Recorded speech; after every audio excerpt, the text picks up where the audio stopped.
Hey, what's up? I'm Brandon from FitBuff.com, and this is my Misfit Online Guest Chef segment. After several hundred emails and incessant harassing from Carla, I finally agreed to do one of these and share one of my magnificent secret recipes. Now, word of warning first, if you don't know your way around the kitchen, this may be a little bit too advanced for you, as it's only recommended for intermediate to expert chefs.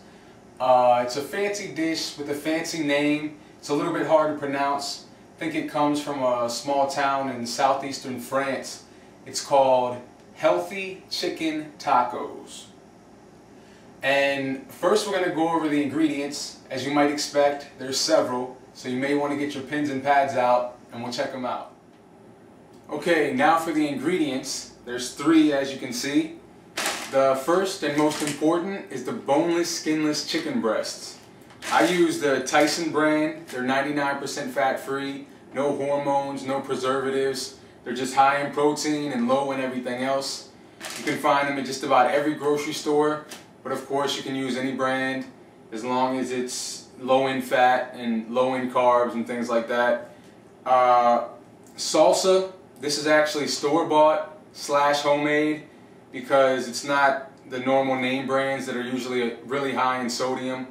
This one just has the fresh Roma tomatoes, fresh onions, jalapeno peppers, and the nutrition facts: there's only 5 calories, there's only 1 carb, and everything else is 0 except for the sodium, and even that is low at only 50 milligrams per serving. So as far as store-bought goes, this one's pretty good. Of course, if you want to go even healthier, you can make your own homemade salsa. Same thing with the tortillas. These are whole grain tortillas, which are a little bit healthier than normal tortillas. But again, if you want to make them even healthier, you can make your own at home from scratch. Since I use these for post-workout meals most of the time, it's not really a big deal.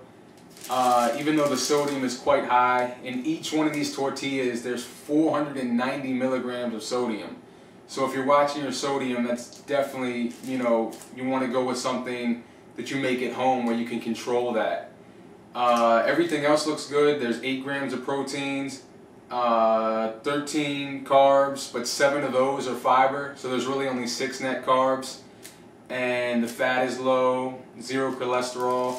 So they're not bad, but again, just to reiterate, if you really want to stay healthy, you're probably going to want to make them homemade.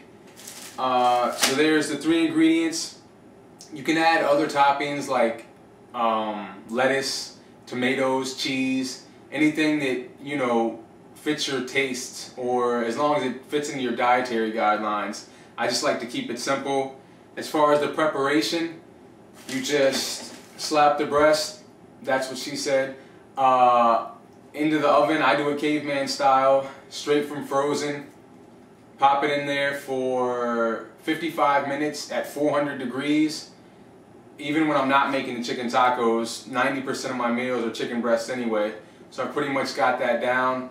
55 minutes on 400 degrees makes it really juicy. It doesn't burn the top, it cooks it all the way through.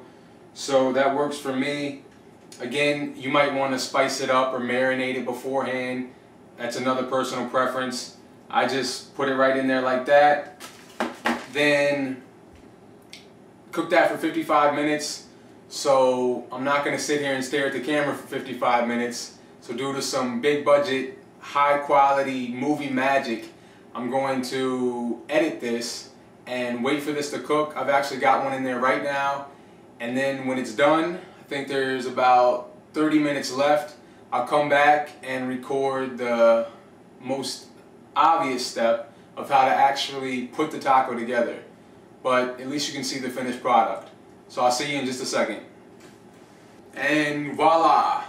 Just like that, a fully cooked, fully cut chicken breast. Now you can dice it or mince it or chop it, whatever you want to do. Since I don't really know the difference in any of those terms, I just cut it up.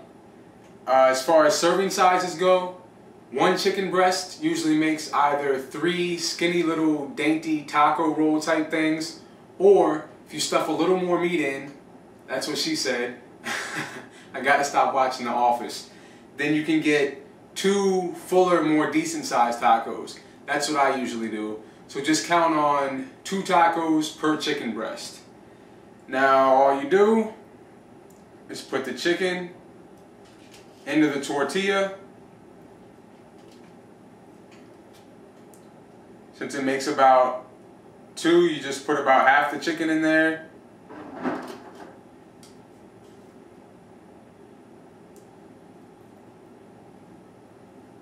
Alright, then I use 2 spoonfuls of salsa.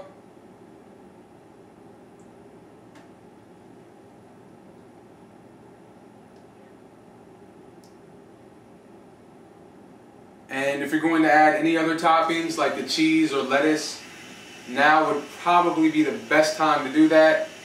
Once you have everything you want, just roll it up. Another insider tip, have the second tortilla underneath and ready to go. That way when you're eating and you know there's always going to be something that falls out the other side, but if you have the tortilla ready underneath, then you're already getting a head start on making the next taco.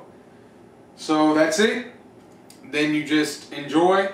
I know I'm ready to chow down while this is still warm, and you need to start cooking. So I hope you enjoy. I know I will.